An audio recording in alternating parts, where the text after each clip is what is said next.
Yeah. Yeah.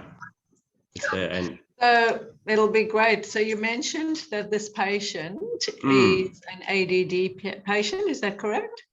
yeah, we have done a cognitive test and also the the KT is a computerized test for ADD. And they're both positive, Sure. as well as indication for dyslexia and ASD. Okay. Okay. And how old is this patient? Tommy? He's 6 years old. 6 years. Old. Okay. So young little one, isn't it? Okay. Indeed. And is there a family history of mental health conditions in the family? Xiu Yuan, is it? Yeah. Yeah. So far, no any family history. Okay. All right. So would you like to share a little bit about this child, Suyang, so that we can actually get a context of where this patient is, what you're doing in terms of medication and what the patient is on, and then we can go to his lab results. Sure. I just brief about my daughter. Actually, this is your daughter, is that right?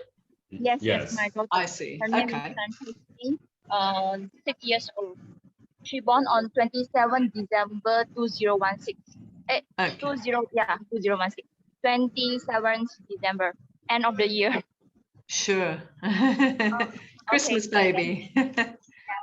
And then actually the teacher already found out that she have a slow learner since February last year, but maybe I just delay, or maybe I just like ignore. So, and then the teacher is already remind me again, and then just alert me again to go and check on last year September, because she's seen that my daughter is quite slow compared than other students. Now she study in kindergarten, one of the kindergartens. And then on on September last year, I bring her to check in one of the hospital, and then the doctor diagnosed her as ADHD. And then I start her on occupational therapy on September, every week, once a week. And then after that, about half year, and then she changed to 1 week, 1 times 2 weeks, two weeks once for occupational therapy.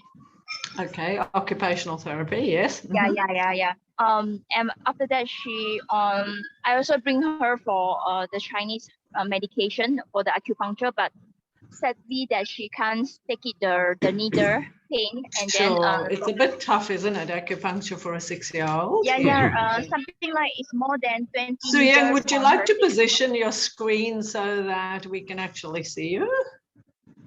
That's better. Actually, I can't hear. I need to bring my headphone near to my ear. I see. Okay. Okay. All right, no problem. Okay, so I guess what we will do is we will is it your daughter or your son?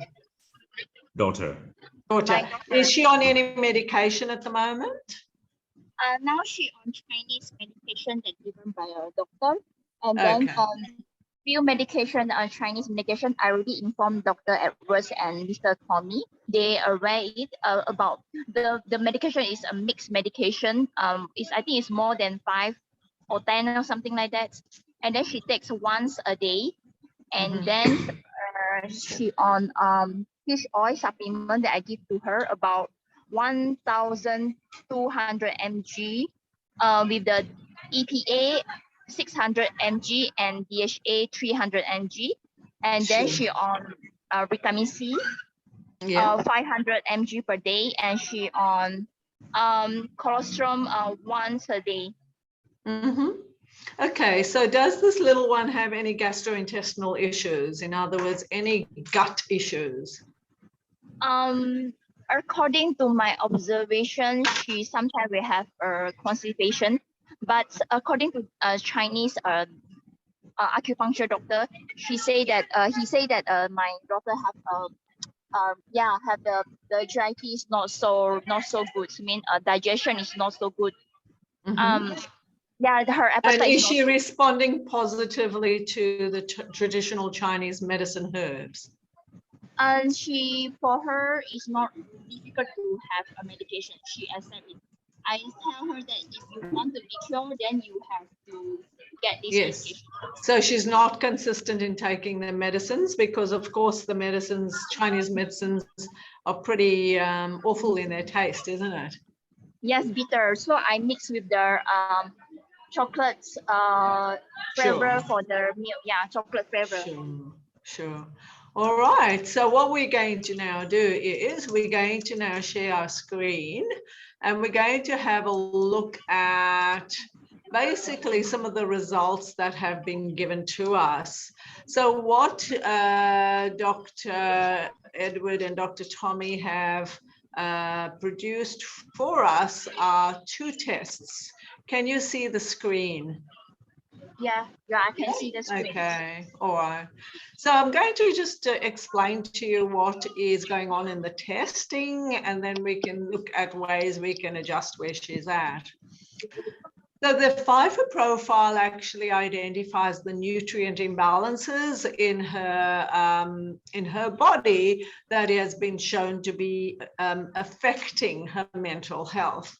So the first thing we'll look at is vitamin D. That is rather adequate. Ideally, you want vitamin D around 150. So if you wanted to, you can incorporate vitamin D, additional vitamin D for a short term. And the reason you'd want to do that is because both vitamin A and vitamin D are required for good ceruloplasmin levels. Now, her ceruloplasmin is well within normal range, and ceruloplasmin is needed for good adrenal function. So this is really good. Her homocysteine is good. Ideally, you want homocysteine between 7 and 8. Hers is 9.3, a little bit high, but nothing out of the ordinary. Her copper levels are fine. Her ceruloplasmin is low relative to the copper, but because the ceruloplasmin is low relative to the copper, that excess copper then becomes an issue. In other words, the free percentage copper is an issue. Okay, now that is directly associated with mood, with panic, with depression, with behavioral issues like ADD, ADHD, ASD, etc. So what we have to do is we have to actually firstly improve that ceruloplasmin so that that copper can be driven down, because ceruloplasmin is actually a carrier protein which carries the copper around in the body. And if the ceruloplasmin is elevated, then the percentage free copper would be reduced. And you can improve that by incorporating more vitamin D. Now, the very important, and obviously supporting adrenals, and this child is 6 years old, so it's very unlikely that the adrenals will be significantly impaired.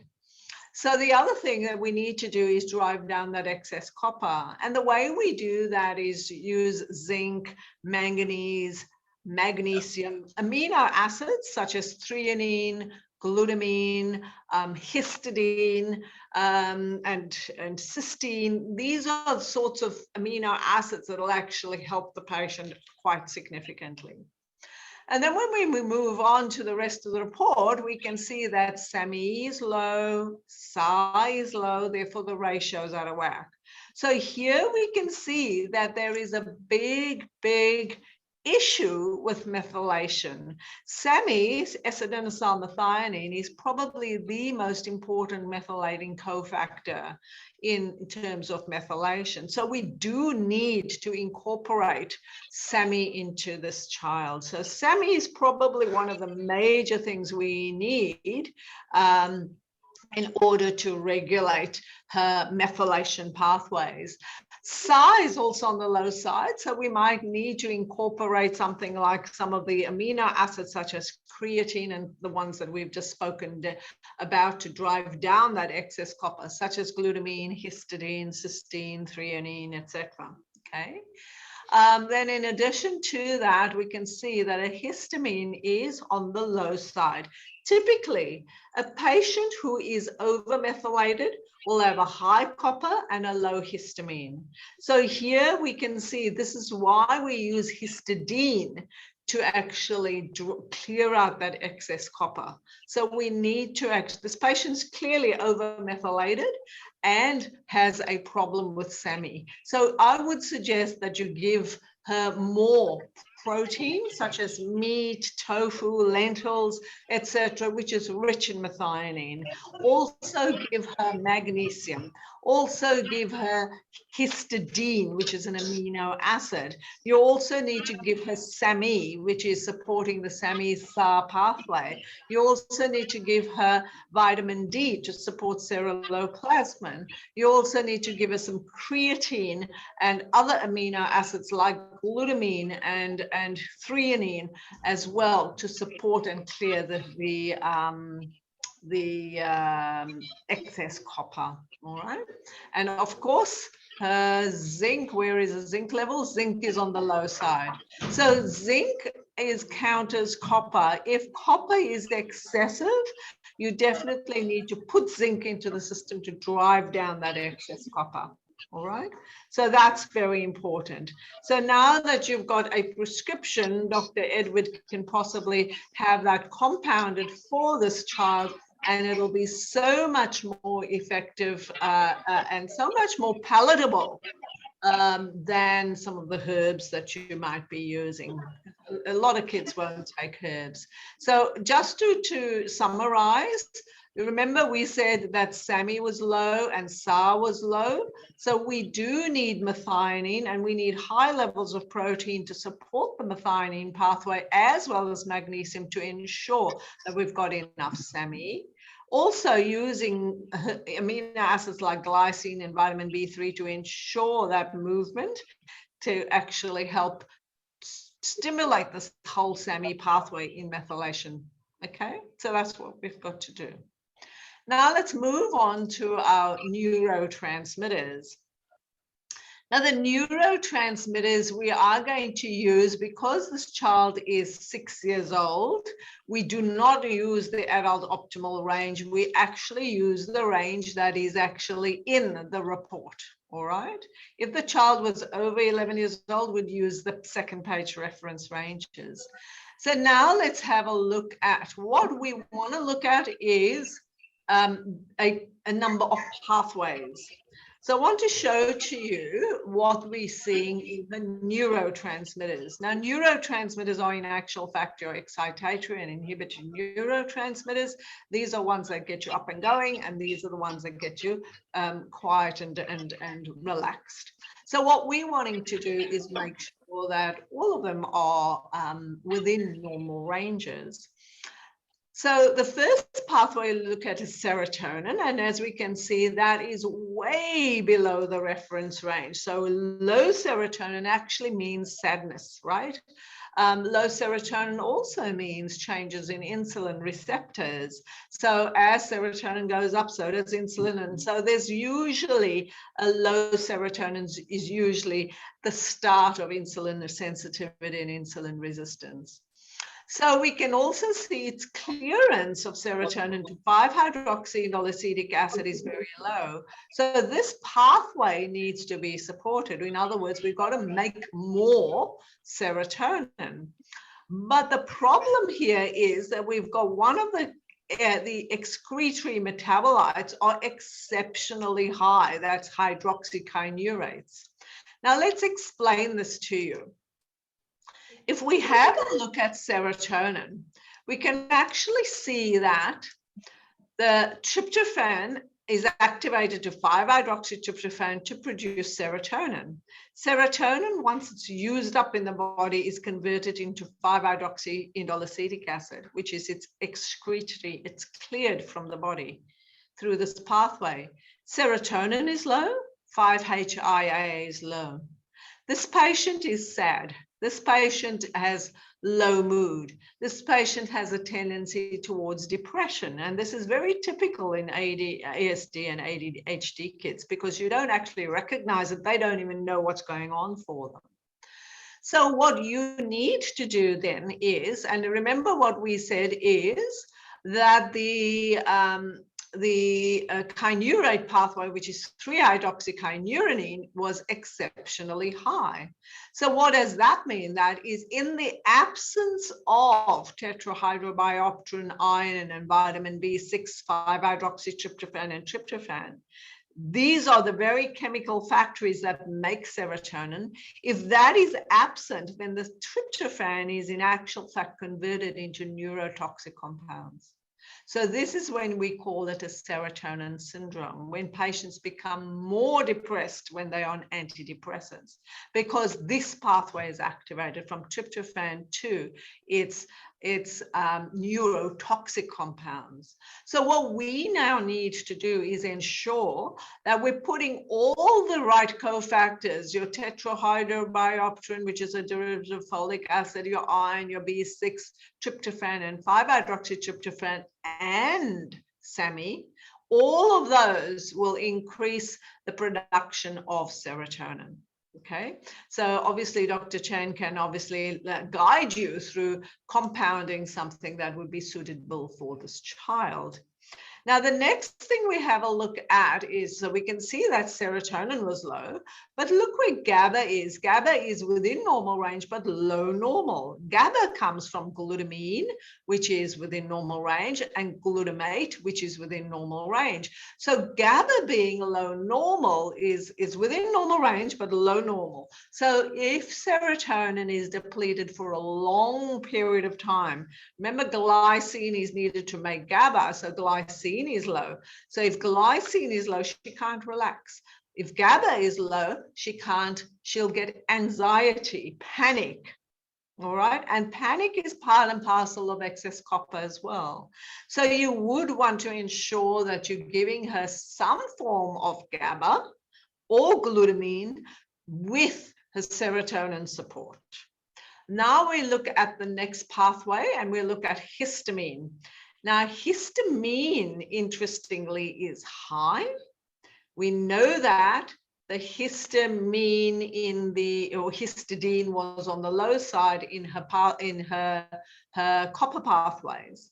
So let's come back to that one. I just want to go through the pathways here. So histamine and N-methylhistamine. N-methylhistamine is within normal range. So if we have a look at histamine, histidine is an amino acid that makes histamine, and histamine is converted or cleared from the body with the help of SAMe into N-methylhistamine. We could see that her urine histamine was elevated, but her blood histamine, let's have a look at her blood histamines. Her blood histamine was low, right? So in other words, she is clearing out that histamine at the expense of regulating copper. And that is the reason why her urine histamine, because the metabolic function in the body is elevated. So we therefore need to make sure that we're putting the SAMe back into the system. Same pathway we're talking about, and we mentioned it earlier. Now let's have a look at the next pathway, which is your catecholamine pathway.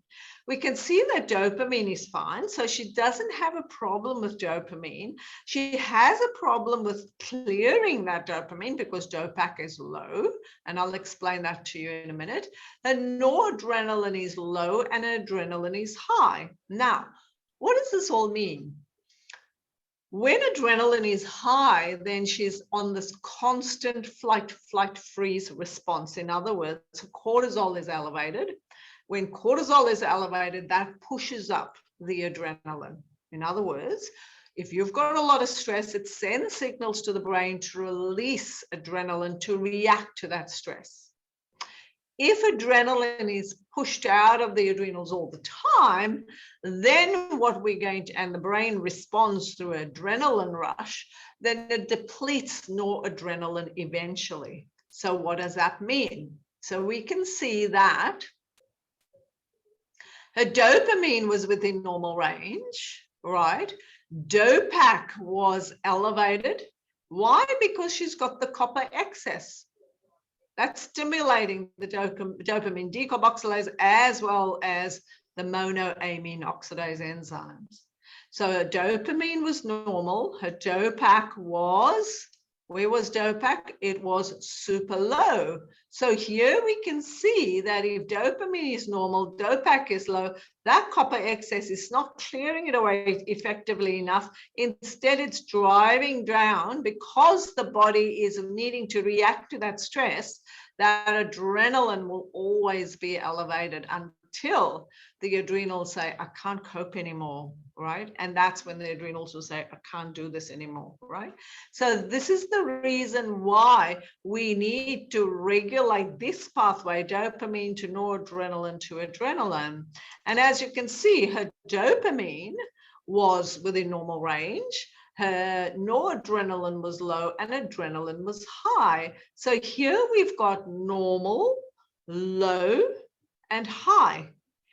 The adrenals will always say, hey, react to the stress, to that stress at the expense of the other hormones.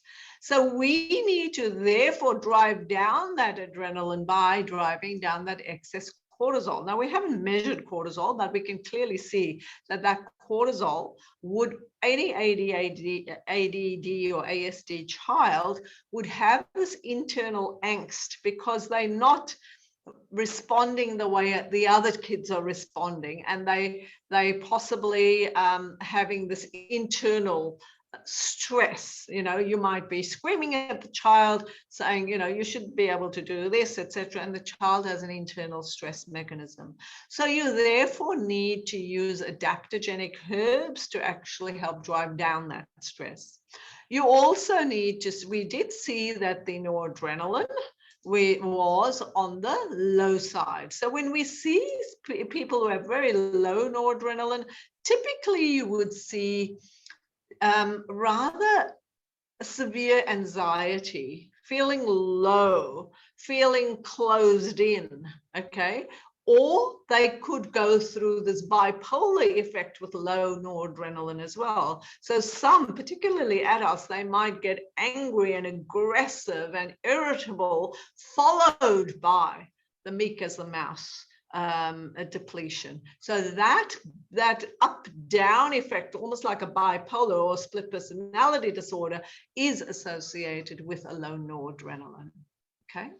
So let's go back to those results, and we can see that your phenylethylamine was high. Now, this one here is very important. Tyrosine was high. So let's have a look at this. What makes dopamine is phenylalanine as well as tyrosine. Phenylethylamine is a direct marker of ADD and ASD. If that is elevated, we know for sure that we've got a problem with a behavioral disorder, all right? So this is a clear marker. The literature clearly shows this. Now, we know the patient is copper excess, so this pathway is not so blocked so much as this pathway here. Phenylethylamine N-methyltransferase, again, it's a methylation pathway that is blocked. So we do need the SAMe to ensure that that PEA is cleared from the body. Where does that high PEA come from? It comes from tyrosine and phenylalanine. Both tyrosine and phenylalanine, where were they both? Tyrosine was high.